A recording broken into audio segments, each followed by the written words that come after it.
Siang kita semua. Perkenalkan, nama saya Taufik Isdalillah. Di sini saya mendapat tugas dari Pak Bria Olah pengampu mata kuliah antropologi Indonesia. Di sini juga saya disuruh untuk menjelaskan 6 topik poin penting yang akan saya jelaskan. Untuk mempercepatkan waktu, saya langsung saja ke topik yang pertama, yaitu pembersihan etnis. Pembersihan etnis merupakan penghapusan paksaan sistematis terhadap kelompok etnis atau agama dari sebuah kawasan oleh sebuah kelompok etnis yang lebih berkuasa dalam rangka menciptakan masyarakat homogen.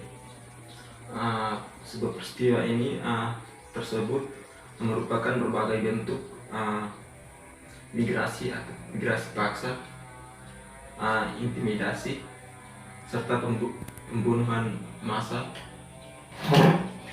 dan pemerkosaan genosida. Pembersihan etnis ini biasanya disertai dengan bunyi penghapusan bukti fisik dan kebudayaan dari kelompok yang ditargetkan. Dalam kawasan tersebut meliputi berbagai penghancuran seperti penghancuran rumah tangga, pusat sosial, kebun, dan infrastruktur pemukiman dan tempat ibadah. Pembersihan etnis ini juga memiliki dampak baiknya atau disebut pula dengan dampak positif. Dampak baiknya yang pertama adalah sebagai keragaman budaya di tengah kehidupan sosial masyarakat Indonesia. Maksudnya pembersihan etnis ini dia bisa memisahkan mana yang budaya si A dan juga mana budaya dari si B. Contoh kecilnya, kita di Indonesia ini memiliki berbagai macam budaya, yakni budaya dari Flores dan juga budaya dari budaya dari Alor, budaya dari Soe. Ini merupakan berbagai macam benih etnis atau kebudayaan. Yang kedua, melatih kita agar bisa saling menghormati. Pembersihan etnis juga dia bisa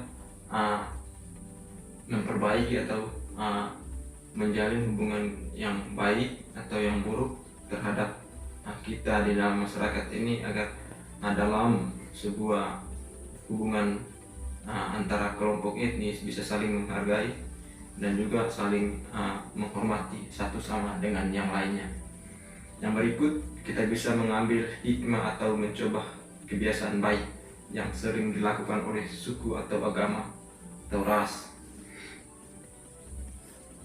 Pembersihan etnis ini juga mempunyai hikmah yang baik, ya. Dia bisa menunjukkan mana yang baik juga mana yang kurang baik.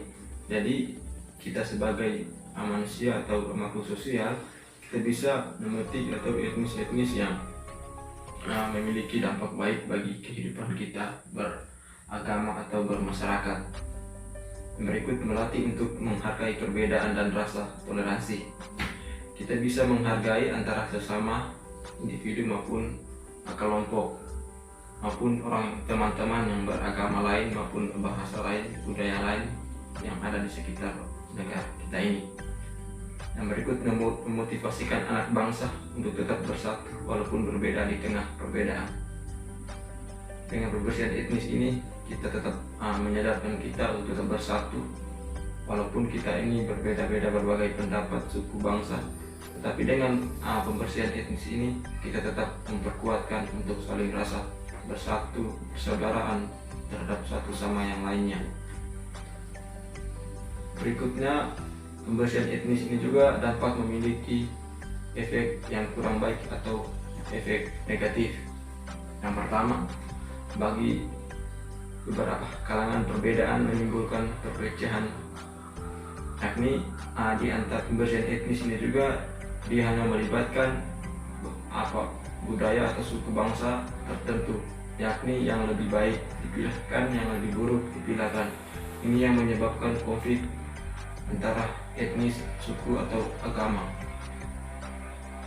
Di sini saya mengambil contoh, kebanyakan kita di Indonesia ini sering memilih-milihkan mana yang agama Islam, mana juga yang agama Kristen Katolik. Ini juga menjadi salah satu faktor untuk rasa saling menghormati, iri hati di dalam negara kita ini, sehingga negara kita ini kurang terlalu aman dan tentram. Yang berikut, adanya isu SARA. Penyebab dampak dari pembersihan etnis ini juga memiliki adanya isu SARA yang dapat menimbulkan perbedaan pendapat atau klaim antara etnis. Yang berikut, timbulnya kekerasan akibat kurangnya rasa toleransi dan kurangnya menghargai perbedaan. Pembersihan etnis ini juga dapat menimbulkan perbedaan pandangan maupun pendapat di antara kelompok etnis yang satu dengan kelompok etnis yang lain, sehingga menimbulkan rasa egois atau iri hati dan sangat memperbahayakan dalam kita berhidup berbangsa dan bernegara.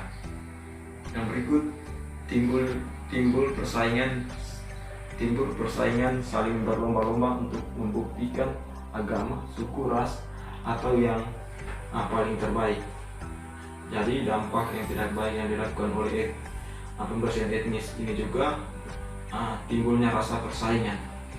Rasa persaingan ini diakibatkan karena antara pembersihan etnis yang satu dengan etnis yang lainnya, di mana mereka akan saling berlomba-lomba di antara mana yang lebih baik dan mana yang lebih baik, sehingga adanya konflik atau iri hati yang menyebabkan timbulnya kejadian-kejadian yang kurang berkenan. Jadi kita masuk ke poin yang berikut, yakni poin yang kedua tentang pengertian etnis asli.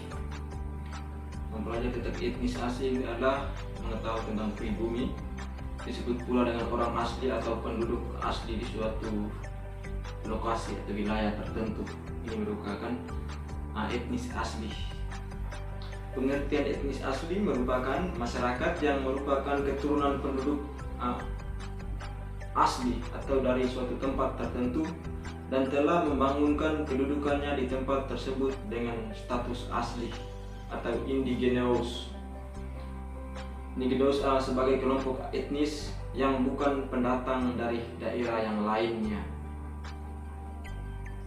Etnis asli ini juga memiliki dampak baiknya bagi kita, yakni ada dampak positif dari etnis asli ini. Yang pertama, mempertahankan adat, budaya, istiadat dan suatu wilayah tersebut. Makanya etnis asli ini di antara suatu wilayah tertentu, contohnya di kami punya di Lembata, ketika orang Kedang, kami orang Kedang kebanyakan kebudayaan dan suku kami selalu dilestarikan atau diwariskan melalui nenek moyang. Jadi nenek dia akan warisan ke bapak juga dia akan warisan ke anak-anaknya. Contohnya acara berpakaian adat, membuat seremoni adat. Ini di wilayah kami sangat masih dijaga atau masih direvitalisasi dengan baik. Ini merupakan salah satu contoh bentuk pelestarian terhadap etnis asli.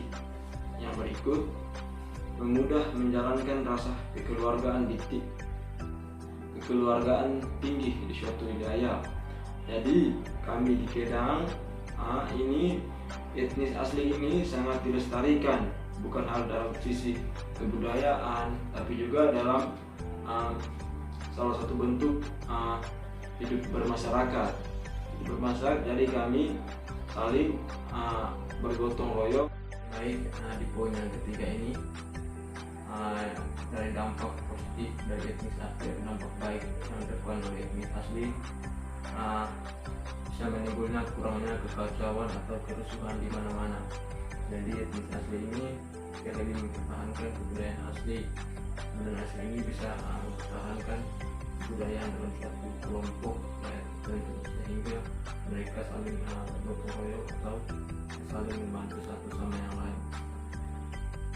Nah, yang berikut dampak yang tidak baik yang dilakukan oleh etnis asli atau dampak negatifnya.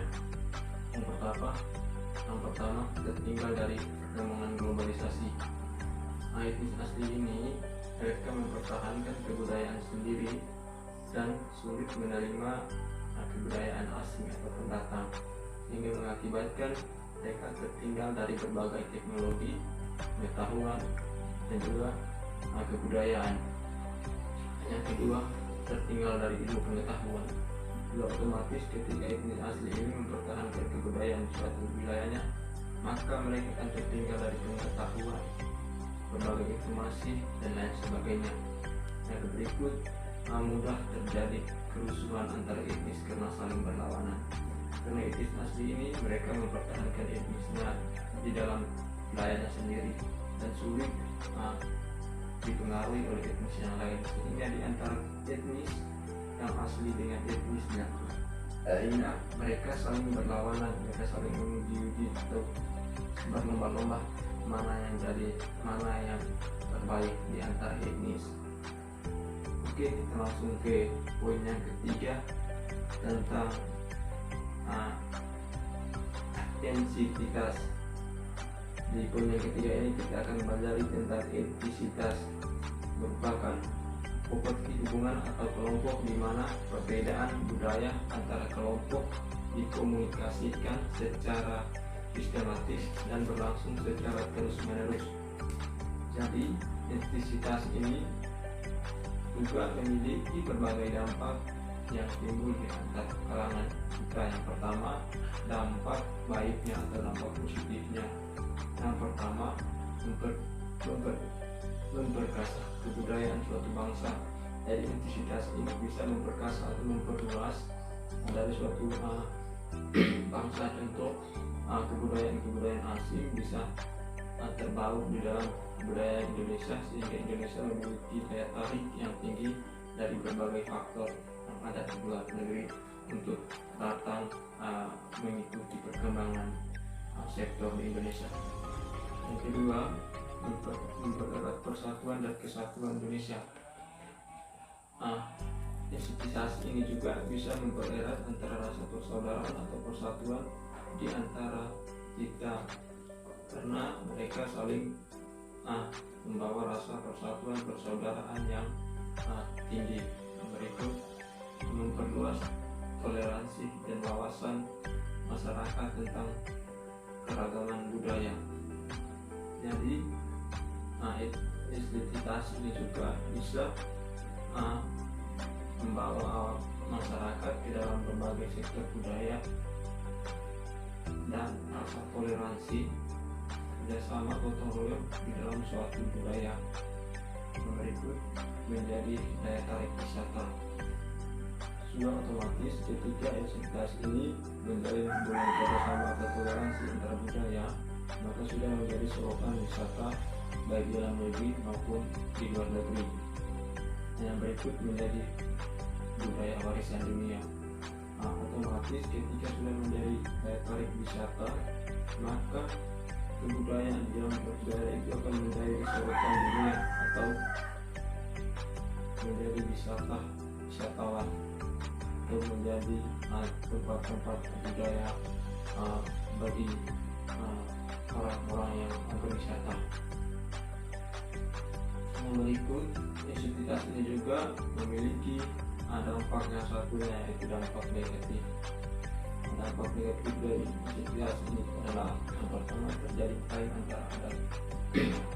Karena di antara berbagai adat yang satu dengan yang lainnya, mereka saling mempertahankan dan mengembangkan mana yang terbaik di antara adat, sehingga menimbulkan rasa egois atau iri hati yang menyebabkan klaim antara adat atau perlawanan antara adat. Yang berikut, konflik fisik. Konflik fisik ini menyebabkan kerusuhan atau pertengkaran di antara kedua konflik.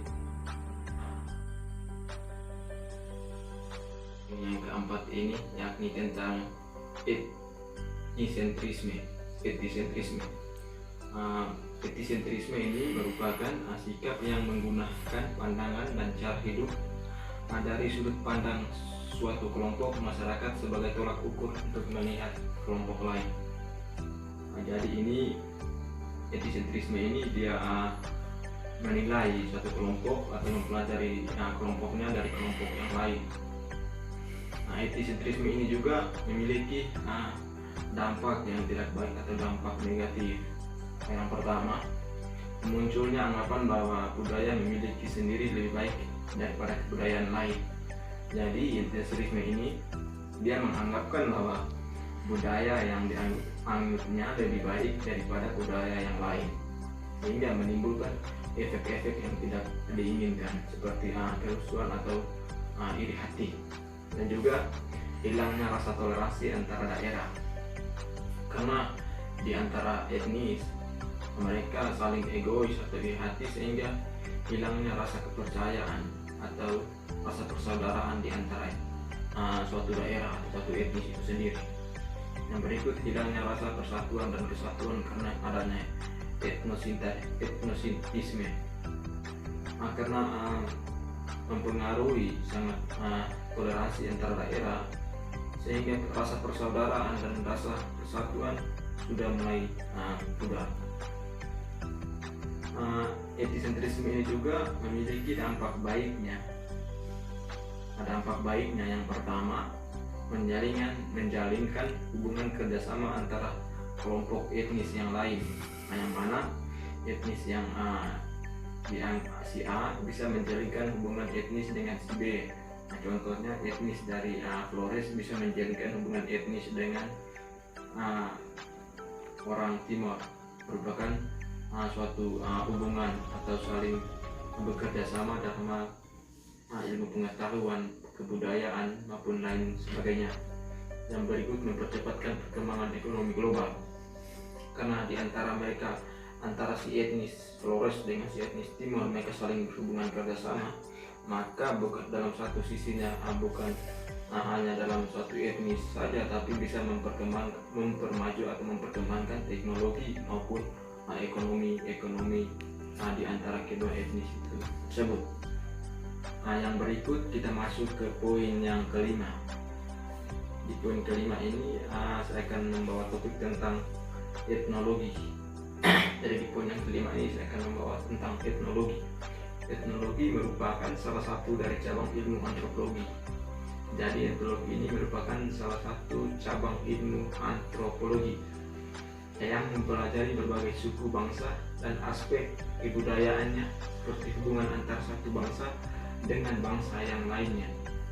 Jadi antropologi ini dia mempelajari satu bangsa dengan bangsa yang lainnya.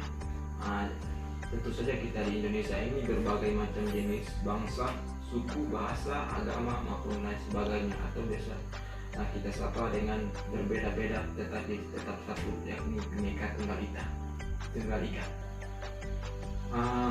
Kata etnologi ini berasal dari kata etnis yang berarti suku atau bangsa. Etnis atau berarti dari suku atau bangsa. Ini memiliki dampak baiknya atau dampak positifnya bagi kita. Yang pertama, teknologi ini telah digunakan dalam mengembangkan teori-teori ekonomi atau teori komunitas. Jadi etnologi ini telah digunakan dalam mengembangkan teori-teori, jadi berupa teori dari kebudayaan si A bisa dikembangkan di teori kebudayaan si B maupun sebaliknya, sehingga saling menguntungkan. Yang berikut, etnologi juga digunakan dalam ilmu antropologi sosial dan antropologi kebudayaan. Jadi etnologi ini juga digunakan dalam ilmu antropologi sosial maupun antropologi kebudayaan, sehingga mempermudahkan bagi para ahli atau pengamat untuk tidak langsung turun terjun ke lapangan, tetapi melalui etnologi ini juga sendiri. Ini yang memiliki dampak baiknya bagi kita. Sedangkan ada dampak buruknya atau dampak negatif, dia akan menimbulnya rendahnya ketersediaan lapangan kerja bagi kita manusia. karena teknologi ini dia bisa menggunakan berbagai teknologi modern. Contoh, suatu pekerjaan yang membutuhkan 10 orang, dengan lahirnya teknologi ini sendiri bisa membutuhkan 5 anggota, sehingga mengurangkan lapangan kerja bagi kita umat manusia. Yang berikut, munculnya informasi yang tidak pasti. Teknologi ini kebanyakan melakukan informasi yang tidak pasti. Contohnya, kita ini sekarang sudah di era reformasi, era digital. Jadi kita lihat contoh seperti di medsos atau media sosial, kebanyakan informasi yang tidak pasti, sehingga menyebabkan permasalahan yang tidak kita inginkan. Contohnya berbagai kasus yang terjadi di medsos sekarang. Oke, yang terakhir kita akan masuk ke poin ke-6 tentang etnografi. Yang terakhir tentang etnografi. Etnografi ini merupakan penganalisis dan melakukan pengamatan terhadap kelompok sosial atau pendukung kebudayaan tertentu. Yang terakhir ini, etnografi ini menganalisis dan melakukan pengamatan terhadap kelompok-kelompok sosial. Jadi etnografi ini dia juga memiliki dampak positif atau dampak baiknya, di antaranya sebagai berikut. Yang pertama, masyarakat yang pendidikannya maju maka makin kritis pola pikirnya. Ini dengan lahirnya etnografi ini, ketika di suatu daerah masyarakat tersebut mempunyai pola pikir yang sudah maju, maka ditambahkan lagi dengan etnografi ini, maka makin kritis juga pola pikirnya atau makin maju. Yang kedua, masyarakat juga berpikir rasional dan akan menjauhi hal-hal yang bersifat rasional. Dengan lahirnya etnografi ini, masyarakat akan menjauhi dari sikap-sikap yang tidak baik. Mereka akan semakin jauh dan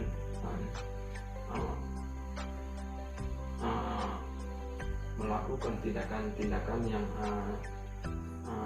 sangat menguntungkan etnis atau kelompok itu sendiri.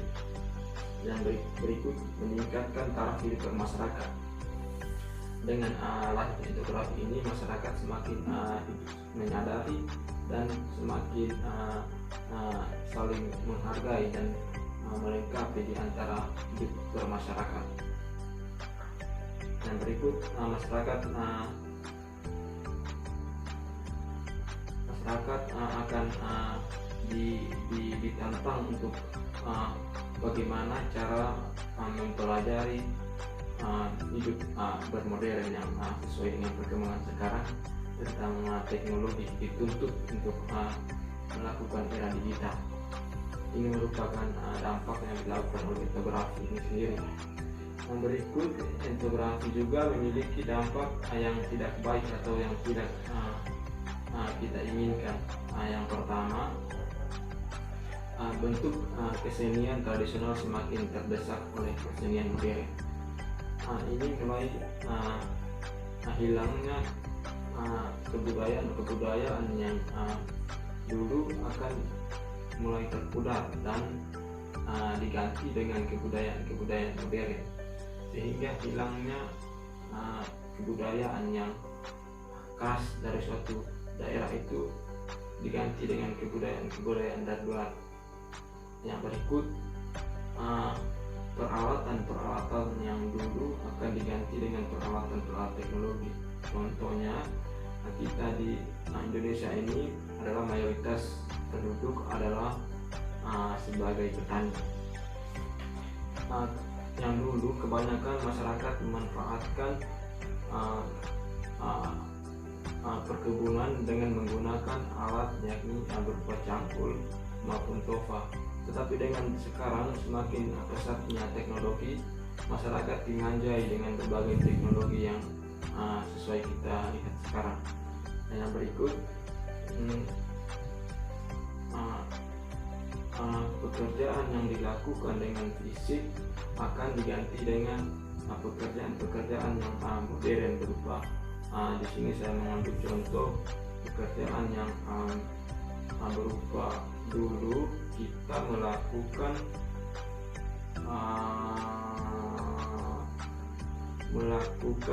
suatu perjalanan atau melakukan tujuan yang kita inginkan dengan mengandalkan tenaga berupa kaki. Tapi dengan perkembangan teknologi yang canggih, kita bisa memanfaatkan berupa kendaraan seperti motor maupun lain sebagainya.